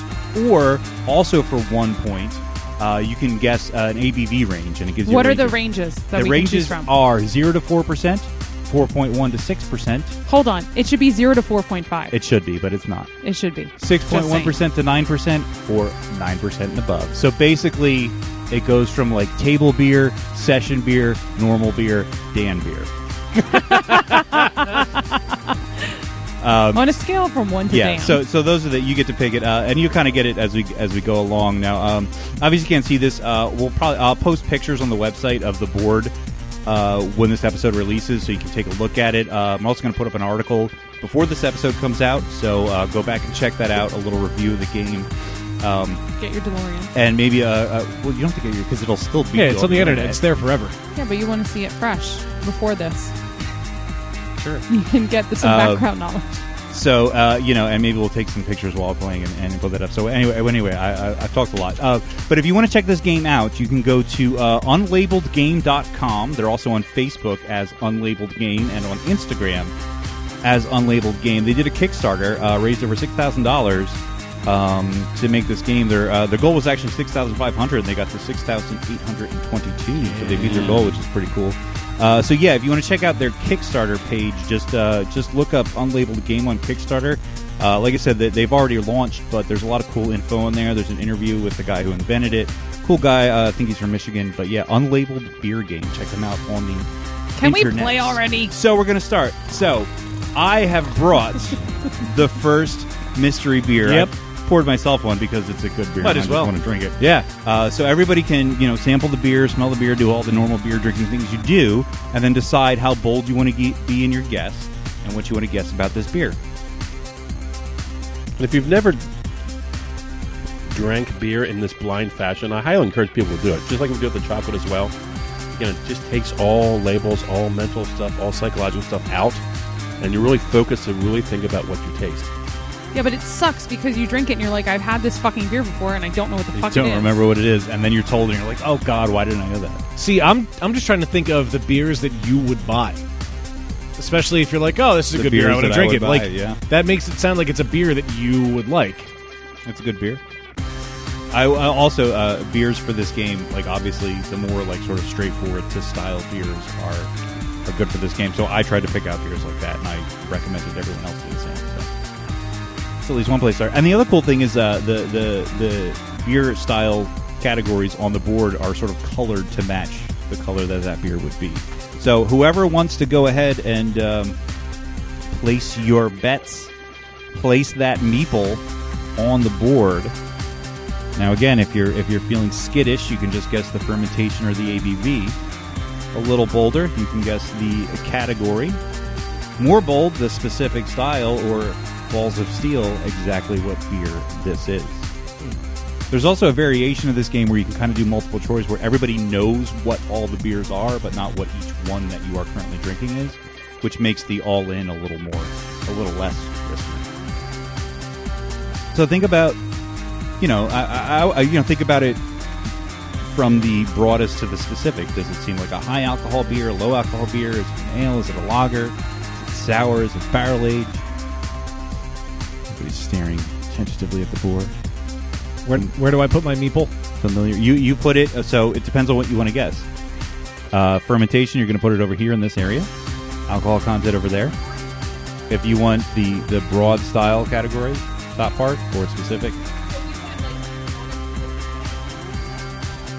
If you put it on a specific style and you're wrong, but you're still in the right category, you don't get the 3 points, but you'll get the 2 points. Exactly. As long as you're not saying porter and it's IPA, in which case you're just an idiot. And Steph asked earlier if I was keeping score. Actually, conveniently, the makers of this game have provided a scorekeeping device right there. Oh, look at that. On the board with these little squares that correspond to your barrel meeple colors. Yeah, same here. This game has started off very intensely. See, this is the problem about playing this game on a beer podcast is we are all so scared of being really wrong because we feel like we have to be right. This is what we do. All right, I got to read them all. I'm pulling away and I'm standing with my mic. Yeah, it's probably a good idea since we're recording this for people. We should get like headset mics for next time we do something like this. Right. We could also do like choreographed dancing as well. I can't do that. I'm old. I've got a little left over here. It's hidden under the table. All right, we're gonna let patron Ron play. These are you. Really? Oh! Steph has laid it down. Ooh. Steph has laid it down. Steph is saying that this is a Weizenbach. Oh, give me second guessing myself here, Steph. Yeah, I literally thought it was 7 different styles, and my last sip said that, so I went there. And I'm probably wrong. No, I'm in that area. I don't know. But he's thinking intently. I'm torn between. I don't know if I want to go for like the general style or the specific You might as well try subcategory. some specific because you can still get the general style. You're right. You'll get less points, but you'll still get points. Well, then I'm torn. Oh, you between, don't. Let's find a meeple for Ron here. I'm torn between two. Whoa! Careful! Steph, you had this on Weizenbach, right? Yeah. Yep. Thank you for not changing your answer. Oh, I don't know. All right, Ron is taking Really? a guess. Ron is saying God, Dunkel no. Weiss beer, That was. also in the wheat beer super I was category. Yeah. No, I was thinking the same thing. Ugh. My first sip, I was like, "Oh, this is an amber ale," and then I'm drinking more, and I'm like, See, it? that's the thing. I can't decide which amber ale it is. I know I'm in that category. Good luck editing this bullshit." Oh, I Greg know. has laid it down. What is Whatever. he saying? He's going under the pale ale. He's going for Whoa. a cream ale. Oh, interesting. Out of left field, And I went Dan with is American saying Amber. an American amber I ale. would agree with any of those. Can I just say? Dan, I will tell you that one word in what you picked is correct. American. It is American. Fuck. It is American. It's probably my backup. Nobody No. Nobody We're gets. all wrong. I know what it is then. Is it an American Strong? Nope. All right. That was my American Wheat. Nope. What the hell? It's not a weed. It's not very. It's a tasty. lager. It's an American. Are you serious? lager? Is it Yingling? It is 2SP Delco lager. Wow. Are you kidding? Nope. Wow. Oh my god, we Yep. suck. Yep.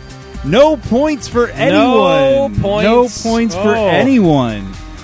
Everybody was off. And we suck. Off to a fantastic start here.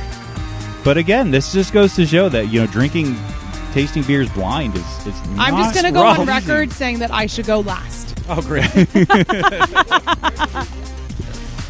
Come on over. Do we have another meeple? James All right. wants to play. All right. We'll All bring right, it out. I have one more. Greg is going next. Round 2. Get over here. All right, so this is Greg's mystery beer. I recommend if you're going to reuse your tasting glass, obviously. Oh, hey, look. No. here's- he has Yeah, one. he's got we his each own. have. Okay. Yeah. I just noticed the pile of Ooh, fresh it's dark. glasses was right in front Oh, of me it's dark. that whole time. This is probably right up my alley.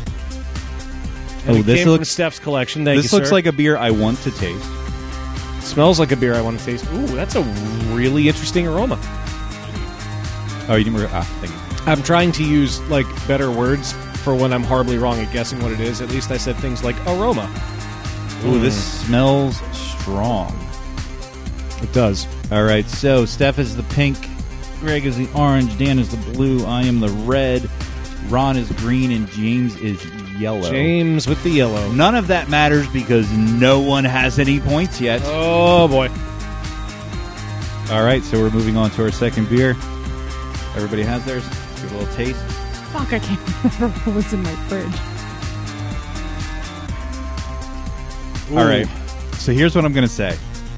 This is Ooh. obviously a dark beer, but I think he's intentionally throwing us a curveball. I think this is going to be like a black IPA or like a Cascadian Dark Ale kind of thing going on. I'm going to say I'm not throwing you a curveball. Oh, well. Thanks, Don't because give I, us hints. I completely believe what you just said. Wow. Holy, James went straight in James for went for a Belgian Dark Strong Ale. I Wow. think he might be on the right track with Belgian. Although it is Steph's fridge. This did come from Steph's fridge. Yeah, it doesn't So taste a whole lot like a Belgian of anything. Unlikely that Steph would have Belgian beers in her fridge. Steph is now picking Can up I just say that one of the subcategories on this board is tropical stout, and I've never heard of that. tropical stout? Everybody's thinking very hard right now. Ron and Steph are examining the board. I'm going to wait till everyone else goes, and I'm just going to pick something totally Oh, Ron's just going Ooh, with Ron category. is playing Their it style. safe, going with porter very generally. Steph is saying American porter. Ooh, God. An intelligent choice given that we are in America. Mind you, I picked this beer without really knowing what the game was about. So Is that a hint? I don't know. I think it might be a coffee stout now. The more I drink it, The actual. Is coffee stout? no, I think the problem is I don't think the actual style is on the board. So I'm trying to figure out what might be and we're just have to talk through this together. I Yeah. think. Well, you do get the final say as the current beer host of the round.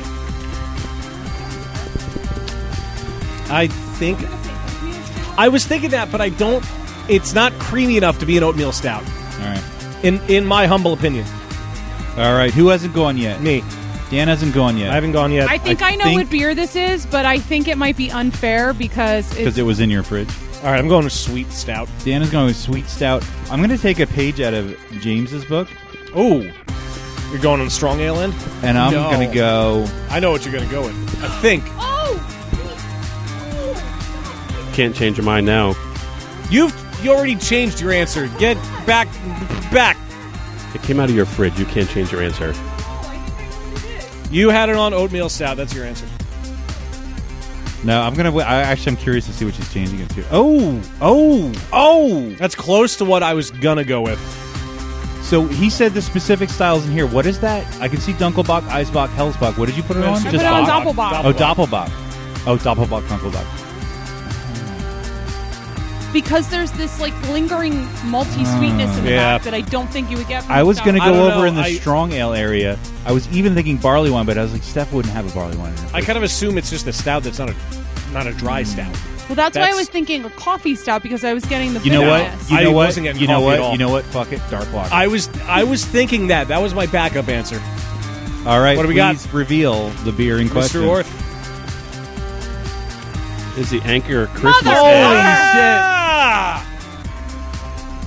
So beer I've had many times before. technically, it's a winter warmer. Yeah. Yeah. Wait, winter warmer's not on the board? No, No. I'm surprised. and Don't think it a is. winter warmer plays in the kind of the herb spice Yeah. area, Which is sort of a So we all catch-all lose for again. everything else. and that's why it's this is real hard to actually say where would you associate the right closest style. I can't to believe winter warmer's not on there. No. No, I think herb spice would be the closest then. Yeah, it would be. You're special, Ron. Oh, there is an herb spice beer Yeah, that's where it would under be. special. Oh, yeah, we're all wrong. And all we're wrong. all so spread See, out. friends, if we suck at this, So you've will you. got to be better. So will you. We're sort of like, we're sort Wow. of honing in on that area, but we didn't get there. So no more points. No Wow. points once again. We are rocking this I game. even changed my answer 3 times, You and did. I was not right at Any any, of of them. I love this game, and I love being I bad do at it. kind of like this game, too. Steph, does that mean you're up? I think I should be last. You're going to be... All right, fine. Yeah, I I'll think go. Dan should go All next. right. Wait, when do we... Can we...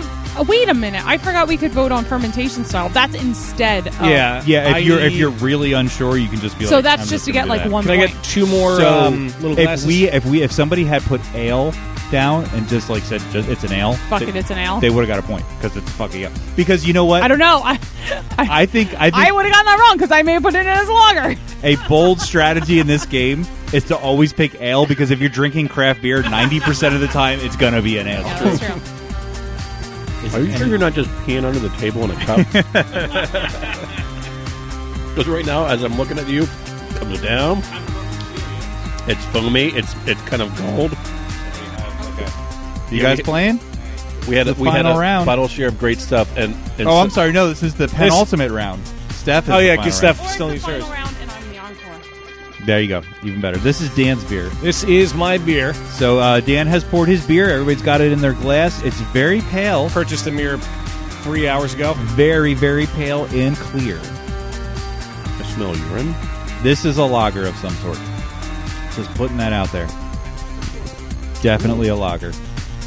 So I think we can all agree on that. We might actually get some points this round. He's going right in. He goes for it. the gut. Now, what did you put on the fest He put beer? it under Hellas Fest beer. Okay. And I can't tell if did you. Is that like real? Is that it's not real. No, All right. no, that hasn't been. That hasn't been replaced yet. Yeah. Did James take? Did you take the orange Yeah, one? I think he did. All right, just swap those. That's fine.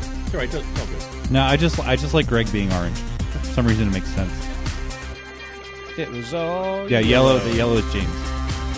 Green is Ron.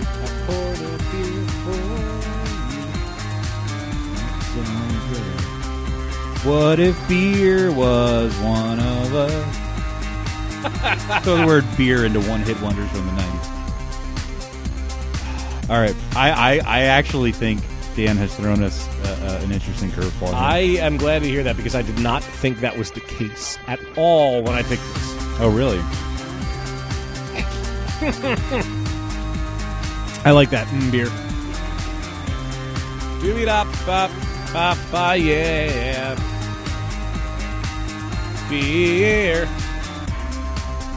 It's kind of interesting to see everyone's guesses. That little bite in there just.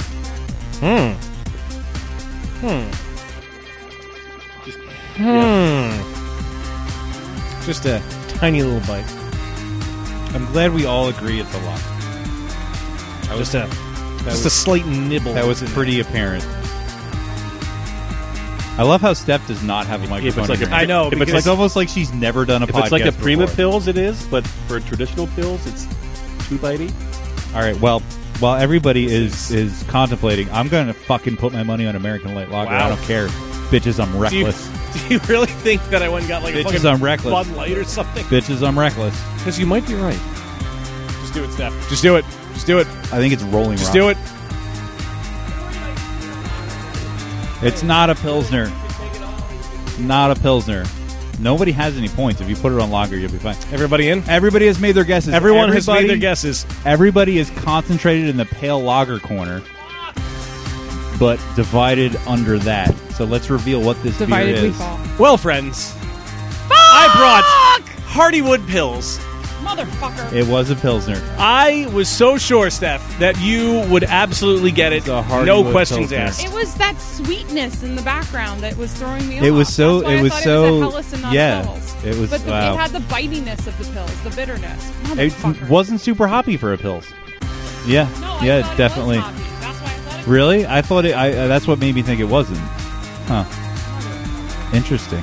We are not good at this game. We are not. No, this is fucking awesome. I love how bad we are. This is great. It kind of puts too you can in your be bad. place a It little. does. Just a tad. It will knock us down a few pegs, man. We suck. I was already on the lowest rung, so This is just goes to show you that if you're out there listening and you like Anyway, beer, if we all get zero, it's definitely a German sparkle. that's true. That's true. If you want to feed your low self-esteem,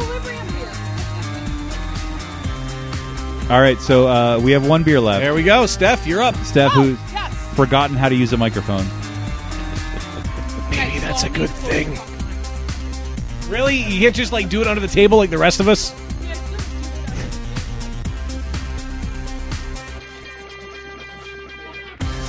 I'll let you boomerang me in the onesie. I love when nobody else can hear I that. know. I think the real winner in today's game is Rich. Yeah, Oh, it's brown. it's brown. Oh, thank you. Oh. It's obvious. Oh. It's obvious. The question is, do you want to get they specific already have Yeah. with how obvious it is? No, I do. No, he's got I one. do. it. They already have theirs. That's what I'm saying. What if it's not? No, Wayne. What if Because James was kind enough to hand me one, and Dan. I've got one. Yeah, I got one. And Dan has magical powers. That is fairly accurate. It pressed and digitized in his hand. All right. So I think I know what corner of the board everybody's going to concentrate in. It's fairly obvious. Being a friend. It's kind of interesting standing up and walking around while playing this game. Exactly what I was going to go with. I realized how much easier it would be to do this podcast if everything was wireless. All right, everybody look at the board. Everybody's staring at the sour and wild beer corner of the board. Although, she did say that us bitches... Everybody's we saying bitches are Flanders not gonna get Red. it. Which means maybe it's not a Flanders Red. Maybe it's... Oh, Greg went where I was going to go.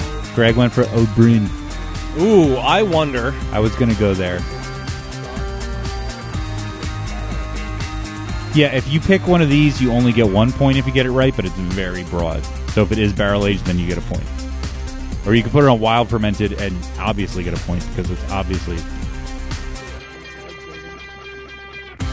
Oh, that's the ABV. The ABV. You can also pick 9.1% and up. Yeah. She seemed so certain that we will not get this. Well, it's obviously a sour of some kind. If that's not in question. Or is it? Might we be looking at a fruit beer? Might we be looking at a watermelon Rita? Or maybe it's some sort of cleverly disguised brown. It's tart as shit. Like, it's gotta be... Never heard anyone say tart as shit before. It's tart AF. I'm not letting it throw me off. I don't know. Are you playing a mind game? He went... that's where I was gonna go. I was gonna go O'Brien. You can go there. Go with the gut. Go with the gut. It might not be a Flanders. I'm second guessing myself.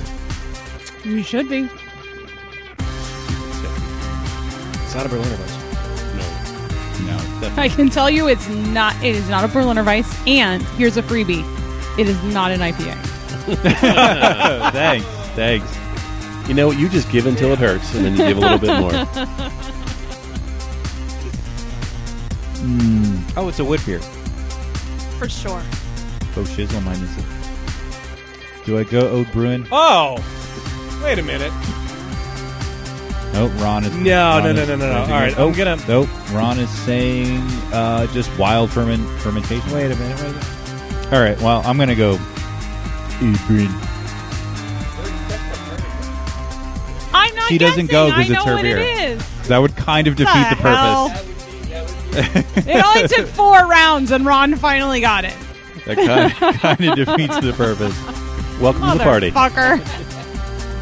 It is an icebox. Oh, What? Wow, really? That makes a lot of sense. Wow. Holy shit. 2014. 20, what is it Wow. specifically? What is Mine Eisbach Bar from Schneiderweiss. it? Wow. That is. And you two stuff, assholes were with me when I bought it, just saying. Wow. It did. No, I completely agree with you. It did taste like a Flanders. Everybody It was barrel totally aged, wrong. So it could be from the barrel. So, we've been doing a beer podcast for 5 years. Yep. We've just played 4 rounds of this game, and no one has a single fucking Not a point. single... Wait, that means it's a... I like German sparkle party. Goddamn right it is. It's a German fucking sparkle It's a party. German the sparkle party. worst of the German sparkle party. party. So barrel aged would have worked. So what I think is damn. funny is that I think we were all compelled to be as specific as possible because we Yeah. wanted to be like, oh, we know beer. Whereas if I had just said like ale or lager, I would have won the game because I would have had 1 or 2 points, You would have. which is kind of funny. But yeah, so again, this is Unlabeled, the blind beer tasting game. Obviously, That was It was fun. fun. Yeah, it it's was cool. super fucking fun, even though we were terrible at it. So if you too want to be a loser and support your low self-esteem, Yeah. But the cool thing is, like, we only played 4 rounds and we all just brought 1 beer to the table. You could do this all night. I mean, you can do, little sample pours. Everybody can bring 2 beers. You can play with as many people as you want. It comes with, I think, 7 game pieces. Meeples.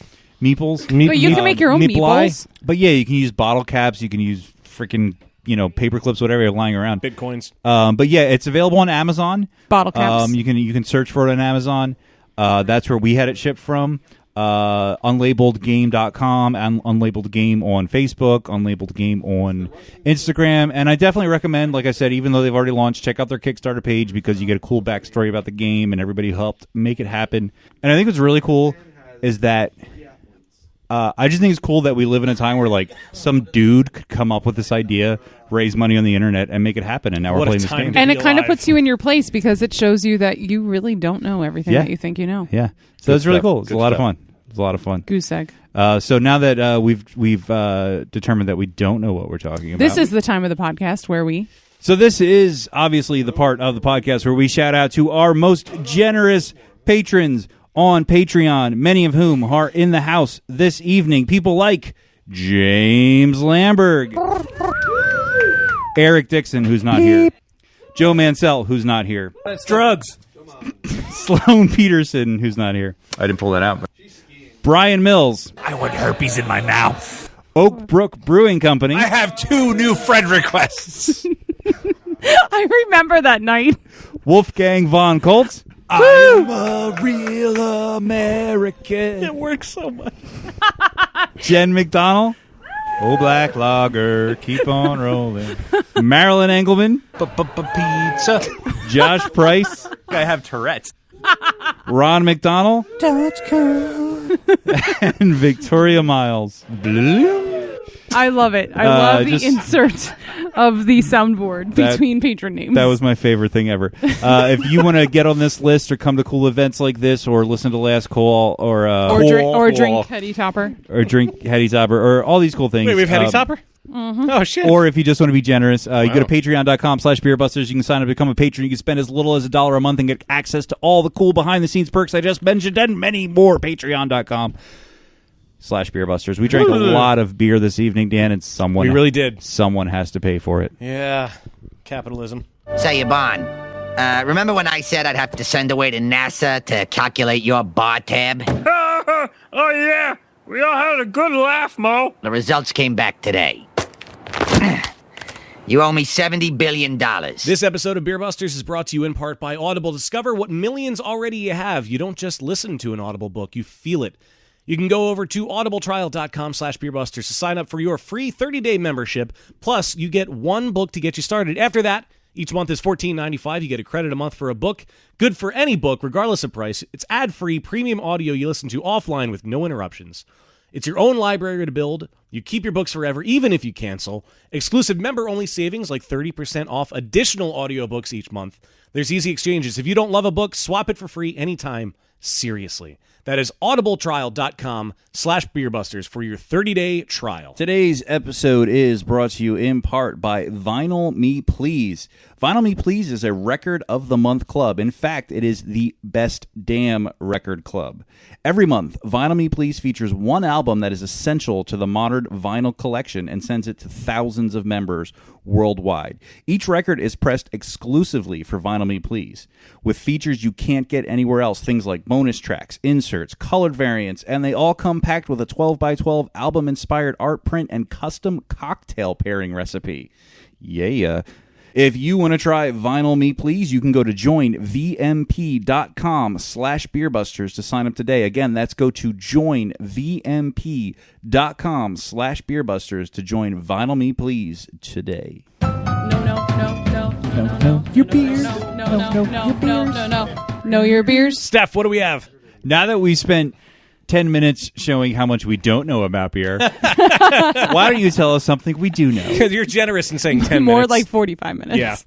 So for our annual craft tastings episode, I thought it would be fun to talk about some food and beer pairings. Yes. From some of our favorite local Pennsylvania brew pubs. Great idea. So Greg, I've put together a list of some dishes that you could order from some local brew pubs, and I paired with them what I would order as far as a beer goes, and you have the power to agree with me or veto my choice and suggest a better choice.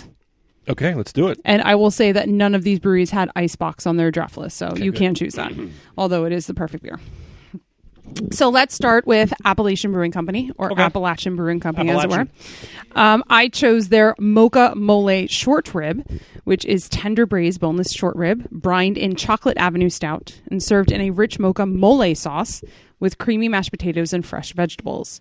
Now, as a throwback, I thought we should go matchy-matchy here. And I would suggest getting the Chocolate Avenue Stout, a dry stout enhanced with sweet chocolate to complement the sweetness in the mole sauce while subduing the stout. Absolutely, yes. Sweet. I would absolutely go with that. 1 point, Steph. +1. Yes, +1. +1. Love it. Moving north up to Fagley's Brew Works in either Allentown or Bethlehem. Let's go with the Brewer's Meatloaf. My father-in-law's personal favorite. Breakaway Farms Beyond Organic Grass-Fed Beef. Very unctuous, by the way. Very unctuous. Bacon. House And- smoked ketchup. Well, the Dick's head turned. Ooh, mommy. Frizzled I was onions. hoping nobody saw that. Yukon Gold mashed potatoes, and baby carrots. I'm suggesting, I'm going a little bit on a limb here, the Bamberg Dunkel. Oh. German-style wheat beer, made in the Bamberg way, of course, with a hint of smoked malt. Mm-hmm. Complex malt flavors, I think, will pair nicely with that added punch of the smoke. I'd go with that as well, without knowing all the details about the food. Meatloaf is actually can be light. It just depends what kind of stuff goes around it. But the Bamberg style helps. So I'd say I go with it. Yay, 2 for 2. Moving into Philadelphia with Yards Brewing Company. The new location has the Yards barbecue platter for 2. Wait, before you go on, I'm not sure if anybody realized that the Philadelphia Eagles are the world champions. Yes, they are. Just throwing that in there. How many rings do they have? We have one, and you know what? And I'm damn proud of that. Fucking right. So when we were at Yards, Rich kept drooling as they were bringing out this barbecue platter for 2, which includes Texas brisket, cheddar bratwurst, St. Louis ribs with coleslaw and potato salad. Oops, I just sharded. Exactly. So while I would probably lean towards the Pils, which I thought would be a little too obvious, I actually think the Philadelphia Pale Ale, the beer that they were giving away for free during the parade, for the Eagles I think parade. would pair nicely with its citrus notes. I think the refreshing beer would cut through Because your the meat Eagles sweats. beat the Patriots Hey, Steph. in the big game. Sports. I think that would be a great title for your memoirs. I would lean towards the Pills. Done. So Ooh, I think he's going to disagree. I'm excited. Did someone win the football recently? Sports. So it's a barbecue platter, right? Yep. You said you were going to go with the Pils. Yep. But then you I changed said it to a- Philly Pale Ale. So I would say no, Oh, I love it. because there's a lot of heavy flavor to a barbecue platter, and I think it's going to overtake. The Yeah, that's pale why I ale. thought something bright like a pale ale to clean But I it think up. it's going to take the food will take over the beer. So we need And something more intense. either more intense or the pills might actually, because of the high level of kind of carbonation The effervescence. in the pills that can help cut through that. Mm-hmm. But I think it will overpower the pale ale. All right. I'm buying what you're selling. Next, we're going to move into Downingtown to Victory Brewing Company. The first dish on the list that I've actually had, their falafel, which is their house-made chickpea fritters with grilled pita hummus. I would suggest what I would want to drink with the falafel is Mad King's Vice, which is, I think, the banana and clove yeast character of a Hefeweizen works so well, Yes. bright and refreshing. Yes. I love it. I Yes. love it. I love it. All right.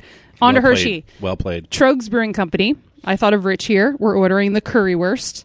Ooh. Currywurst. Currywurst. Traditional German bratwurst topped with curry powder over hop fries with curry sauce.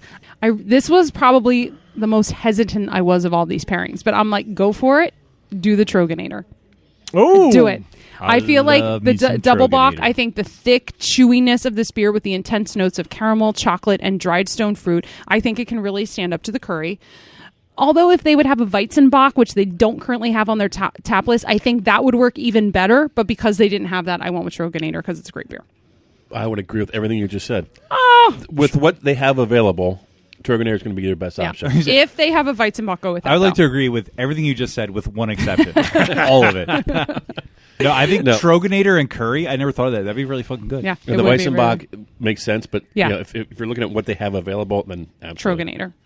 Okay, so to Manioc, because we love it there, they have cheesesteak dumplings, guys. What now? Cheesesteak dumplings. Yes, love I it. put this on the list for you, Dan. Thank you. That's awesome. They are stuffed with 100% all beef cheese, mushrooms, and shallots or Did you say shallots. shallots? all beef Shallot. cheese. Served over. Stop it. It's a special kind. Served over greens with a sriracha Thai aioli. So you know they had me at sriracha. So I was like, okay. They have Sim Coalition, which is a hazy IPA with Simcoe. Thinking of you, Wayne. Yay. I'm like pairing my two favorite co-hosts here. I thought that it would. Because there are so many of us. I think it would enhance the spicy aioli while cutting through the heaviness of all the cheesesteak components. So that's where I would go. I'd be okay with that. But But I'm also thinking about how much cheese. If there's a good bit of cheese in there, then that will make your answer correct. Or I would go with that. Depending on the cheesiness. Especially if it's all beef cheese. Right. Like nothing like a big log of beef cheese. Fuck you. Right. But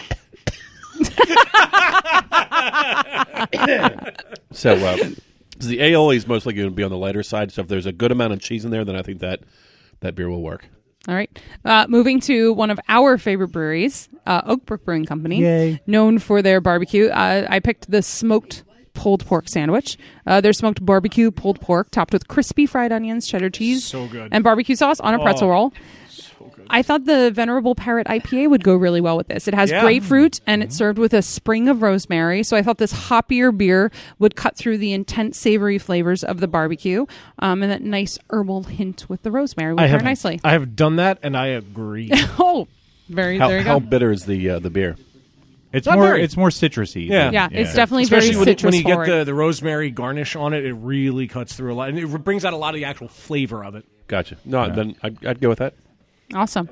Moving to Mad Chef Brewing, because I feel like we can't Okay. talk about food and Here's beer the thing, without though. Francisco. You can order any item on the menu and any beer, and they'll probably work together because it's Mad Chef. Well, and it'd just be good. That being said, we still need to have our beer dinner with him. Yeah, I need to get on that. So the Mad Chef nachos, which I've had many times, minus the meat. It's a great trivia night of food. But if you order them as is, it's Mexican chorizo, avocado cream, chipotle aioli, pineapple salsa, which the pineapple is what gets me, and jalapenos, as it were. And I've had many of their beers with these nachos, and I have to say none of them have ever not paired with the nachos, so I feel like you can't go wrong. But I think the Mad Chef O-Face, this is a time when you can go with that, because these nachos can definitely stand up to an intense double IPA, especially if you ask for extra jalapenos, which Dean Pierce will give you. And their jalapenos there are They're serious. They're fiery. They're serious. They're good. So go for it. I'd absolutely go for it. You're going to go for it. So the last one, I have to admit, is my favorite. Going to Easton, where they win gold medals. Two Rivers Brewing. That they do. Their vegan red lentil stew, apple and sage vegan sounds sausage, yummy. roots vegetables, winter squash, spinach, and tomato saffron broth, and an amazing dish with an amazing gold medal winning beer. You got to have the Six Finger Sam Saison. The 2016 GABF gold medal winning beer, farmhouse ale brewed with European malt, barley, and wheat, Czech saws, and German Hallertau hops, fermented with their Belgian yeast strain, and then aged in freshly dumped Chardonnay barrels with multiple strands of Brett. A lot going on I there. think I might rage quit this episode and go there and have that right now. It's a long drive. I'm in. Acid, citrus, all that kind of good stuff in there. Yeah. Beautiful, beautiful. Well done. So if nothing else, when you're ordering food and ordering beer, just think about it, because I think if you're picking the right beer with the right dish, it can just take that experience from, hey, that was a good meal, to... And if you're not sure, ask somebody. There's always usually somebody at those locations that sure. kind of know what they're talking about. They can give you some guidance. Oh, definitely. So don't feel like you got to Definitely. figure it out yourself. And I also think, like, if you go to places like that, like you know their beers really well, you know their menu fairly well. Like Oakbrook is a perfect example, or Trogs or Victory, where like we've all had a million of their beers, so you kind of already know going in. Literally a million. Because obviously beer comes first. So you're like, I've had Troganator a million times. It's one of my favorite beers. Look at the menu and think, I know exactly what Troganator tastes like. This would probably But be good with it. currywurst could take it to the next level. Yeah, exactly. Just saying. Yeah, that's cool. So that's all. Sweet. And Greg only disagreed with one of your pairings. Yeah, good job. Yeah, that's So- true. I did really well. Yes, You did really well. Played. Well Should- I may have Pat lost yourself on the at that back. game, but I won at We this. all lost at that game. That's what makes it so much fun. So, if people want to reach out to Greg, go on Facebook, search for Craft Tastings. Very easy. That little search bar, as Dan calls it. Craft Tastings, right there. Just do it. CraftTastings.com or Greg at CraftTastings.com. You can find me. You can hire me. You can book me. You can experience. Bring him to your house. And seriously, and I know, like, when we have guests on, I always tell you to go to the breweries and whatnot. So obviously Greg doesn't have a brewery, but the thing that he does, I feel like, is more powerful than having a brewery. It's taking something that's already there and it amplifying it. Yeah, it amplifies it. It elevates it. It takes it a step higher. And in all seriousness, if you're thinking about it, just do it. Just, And seriously, like, just keep doing that thing you do.